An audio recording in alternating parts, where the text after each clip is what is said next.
A group of inexperienced explorers, including a young priestess, decide to raid a goblin-infested cave. When the inexperienced party is ambushed by goblins, things quickly go wrong, resulting in the deaths or capture of everyone but the priestess. When the Goblin Slayer shows up, he kills the goblins pursuing the priestess and saves her. She makes the decision to follow the Goblin Slayer as he ventures further into the cave, eliminating more goblins while instructing her on their psychology and combat strategies. Goblin Slayer was able to kill the remaining goblins, including a hobgoblin and a goblin shaman, with the priestess' assistance. They come across several goblin babies, which the Goblin Slayer mercilessly kills to keep them from growing up to be dangers. The priestess chooses to travel with the Goblin Slayer despite her traumatic experience. Goblin Slayer travels to the city with his childhood friend Cowgirl to sell her uncle's farm goods. He then goes to the Adventurers Guild to look for work, where the other adventurers treat him like an outcast because of his poor armor and propensity to only take on goblin-related quests despite his status as a highly ranked adventurer. Guild Girl, a staff member at the guild, is appreciative of his commitment to goblin eradication. Due to goblin quests' low rewards and the frequent inexperience of those who do, most adventurers avoid them.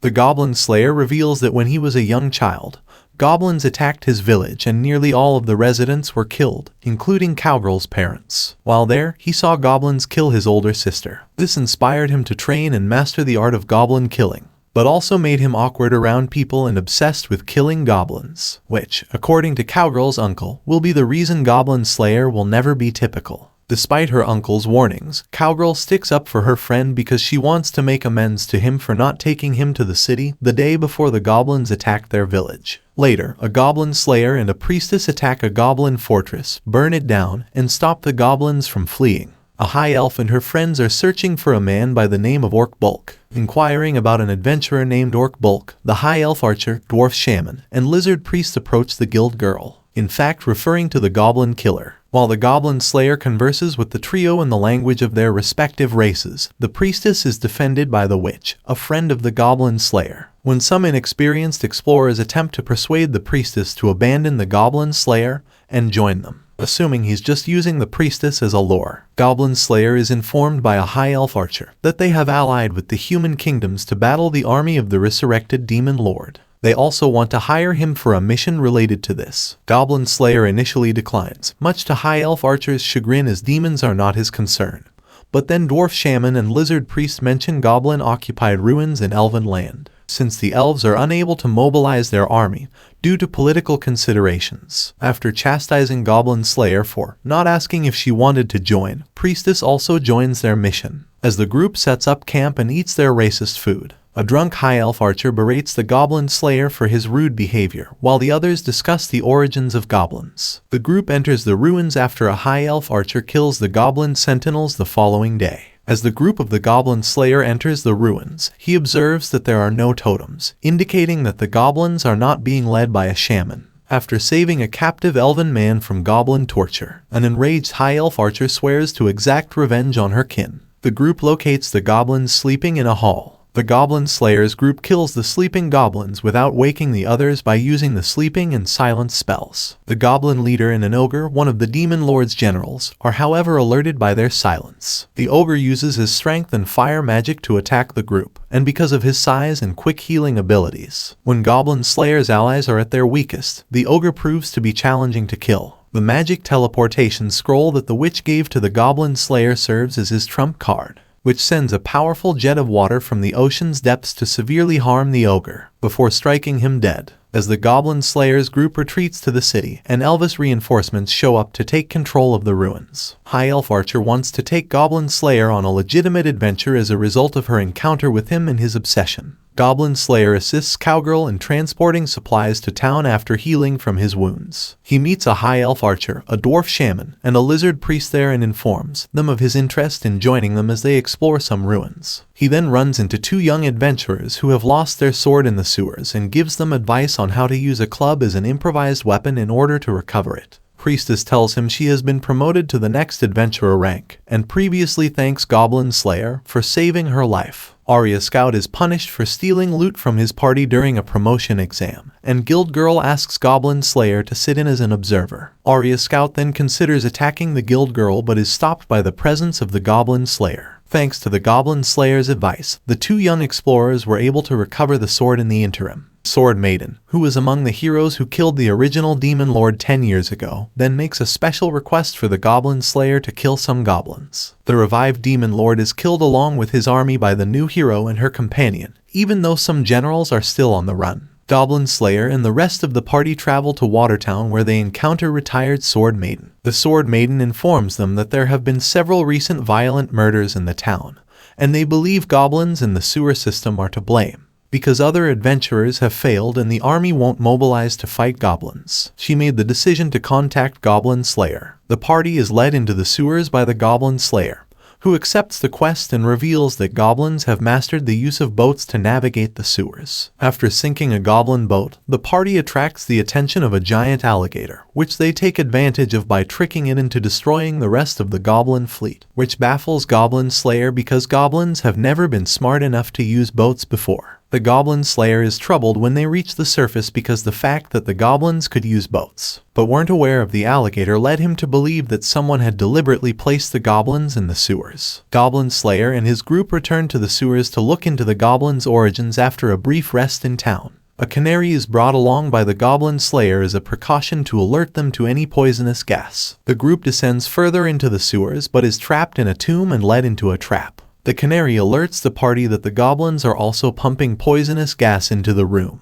and they successfully block the vents to stop the gas from entering. The party is then directly attacked by the goblins, who are later revealed to be under the command of a goblin champion. As the goblins encircle the rest of the party in response to the priestess' screams, the goblin champion critically wounds the Goblin Slayer and attacks the priestess. The party has a chance to regroup as the goblin champion and his minions flee when the Goblin Slayer regains consciousness and attacks them from behind, tearing out the goblin champion's right eye in the process. Priestess injuries are healed, but Goblin Slayer collapses from his own wounds. Sword Maiden reveals to Goblin Slayer that she was kidnapped and tortured by goblins 10 years ago, which is the cause of her scars and partial blindness, and that even though she was one of the heroes who killed the Demon King, she is still deathly afraid of goblins. High Elf Archer, Dwarf Shaman, and Lizard Priest decide to keep scouting the sewer, while Goblin Slayer and Priestess spend time praying. A mysterious package was being delivered to the Goblin Slayer by a witch and a spearman. Despite her uncle's warnings that the Goblin Slayer might not return at all, Cowgirl is still waiting for his return. The following day, the entire group returns to the sewers and discovers a room manned by a formidable demon. The Goblin Slayer spreads the fine flour from the package around the room to cause a dust explosion. After it is killed by the explosion, the party investigates the mysterious mirror that the demon was guarding. The group learns that the mirror is actually a gate that connects Watertown's sewers with the Green Moon, allowing goblins to pass through, while the Lizard Priest attempts to take the mirror down from the wall. The remainder of the group successfully fends off the Goblin Champion's counterattack. Goblin Slayer directs the party to take cover under the mirror once it is free. All of the goblins are trampled as the Dwarf Shaman brings the roof down. However, the mirror shields the group, preserving their safety. The group cements the mirror and drops it into the river because they can't be sure other goblins won't figure out how to use it. The Goblin Slayer reports to the Sword Maiden, revealing that he suspects she knew more than she let on. The Sword Maiden admits that the giant alligator guarding the sewers is her familiar, while the mirror was placed by a cult of demon worshippers who have already been wiped out by her. Despite the fact that the masterminds had been apprehended, Sword Maiden delayed taking action against the goblins because she secretly wanted others to understand the cruelty that goblins are capable of. The Goblin Slayer simply responds that he cannot save her from her trauma, but that if she asks he will kill the goblins,